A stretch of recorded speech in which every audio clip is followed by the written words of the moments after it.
Continuamos con el siguiente nivel de análisis, el nivel fónico-fonológico.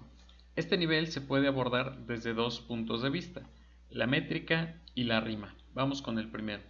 La métrica se define como la medida de los versos, su estructura y la forma en la que el autor logra combinarlos para conseguir expresar un mensaje concreto. De acuerdo a la medida de los versos, estos pueden ser de arte menor o de arte mayor. Si los versos miden 2 sílabas, se va a llamar bisílabo. Si miden 3, trisílabo. Si miden 4, tetrasílabo. Y así sucesivamente hasta octosílabo. Todos estos corresponden al arte menor. ¿Por qué? Porque son más fáciles de elaborar que los versos de arte mayor, que son más grandes. Estos versos de arte mayor inician desde 9 sílabas. Y si es así, se llama eneasílabo. Si tiene 10, decasílabo. Y así sucesivamente hasta el 13. A partir del 14 ya se llaman todos alejandrinos y estos pertenecen a los versos de arte mayor. Vamos a hacer un ejercicio de medición. Aquí tengo un verso, del cielo cayó una daga. Vamos a dividirlo en sílabas. Una sílaba es un golpe de aliento o es un conjunto consonántico, es decir, un conjunto de letras. Por ejemplo, aquí tengo D-E-L, una consonante, una vocal y una consonante. Y pueden estar formados de diferentes formas, ¿sale? Entonces, tengo mi división del, cielo, cayó una daga. Esta sinalefa más adelante la voy a explicar, pero esta medida de verso tiene 8 sílabas. El verso de abajo también tiene una métrica de 8 y así sucesivamente. Esa es la medida. Los versos de arte mayor, les decía yo, que miden 9 sílabas o más. ¿Vale? Y aquí tengo unos ejemplos de alejandrinos incluso de 14 sílabas. Dense cuenta que conformarlos cuesta un poco más de trabajo. Bien, voy a explicarles las licencias métricas, pero primero tengo que explicarles cuáles son las vocales fuertes y las débiles. En este caso, las vocales fuertes son A, E, O y las vocales débiles son 2, I, U. ¿Por qué? Porque cuestan menos trabajo pronunciarlas y A, E, O necesitamos más potencia de voz. Hay que tenerlo en cuenta para estudiar nuestras licencias métricas, ¿sale? A, E, O, vocales fuertes y U, vocales débiles. Bien, vamos con la primera licencia métrica. Dice, las licencias métricas hay que tenerlas en cuenta al momento de dividir nuestro verso en sílabas. La primera licencia es la sinalefa. Se produce cuando una palabra termina en vocal y la siguiente también comienza en vocal. Estas dos sílabas se unen y forman una sola. Aquí tengo unos ejemplos de versos. El primero, por su bravura el temido. Y entonces aquí tengo una palabra bravura que termina en vocal y otra palabra el que inicia en vocal. Como hay dos vocales que se pueden unir, esto se va a llamar sinalefa. Y entonces mi verso que medía 9 sílabas va a terminar midiendo una menos y va a quedarse en 8. Y si las contamos son 1, 2, 3, 4, 5, 6, 7, 8. ¿Correcto?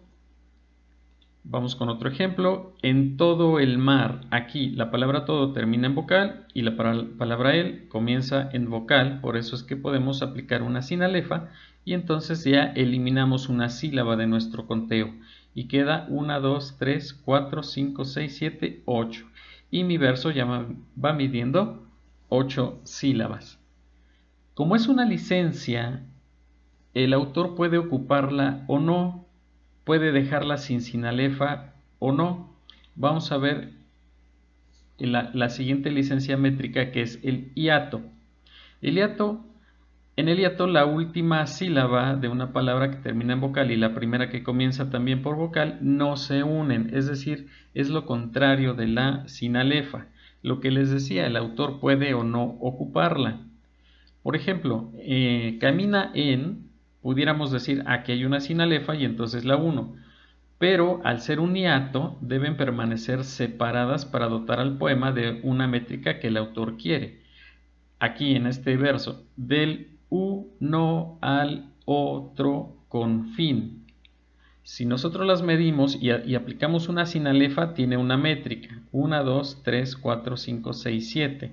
Pero como el autor la requiere de 8, entonces no va a ocupar la sinalefa y va a ocupar un hiato.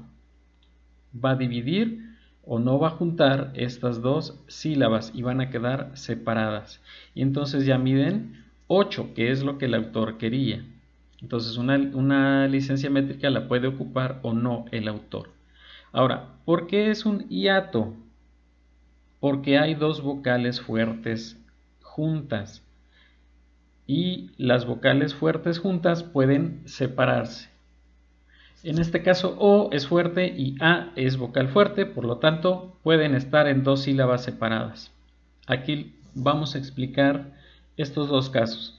El caso del diptongo, hay una vocal débil y una vocal fuerte. Por lo tanto, pueden ir en una sola sílaba. En el caso de diario, pueden ir día, río, una vocal débil, una vocal fuerte, una vocal débil, una vocal fuerte, se complementan y pueden estar en una sola sílaba. La I y la E es una vocal débil y una vocal fuerte. En la palabra superficie pueden ir juntas, sie, una vocal débil y una vocal fuerte. Vamos a ver el caso contrario. En el caso de María, hay una vocal débil y una vocal fuerte. Ustedes podrían decir, puede ir en la misma sílaba. Sin embargo, como la I está acentuada, eso hace que la I se convierta en una vocal fuerte. Y al ser dos vocales fuertes, pueden ir en sílabas separadas. María.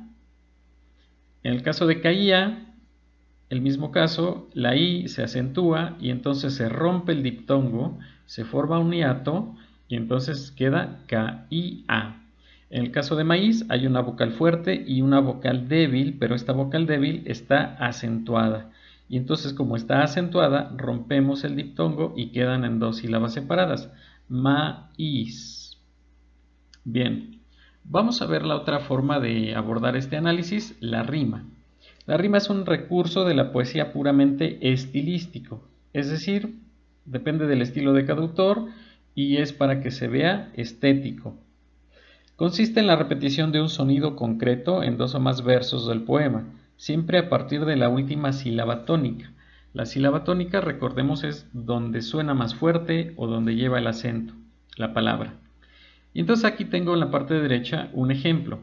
Al llegar la medianoche y romper en llanto el niño, las 100 bestias despertaron y el establo se hizo vivo.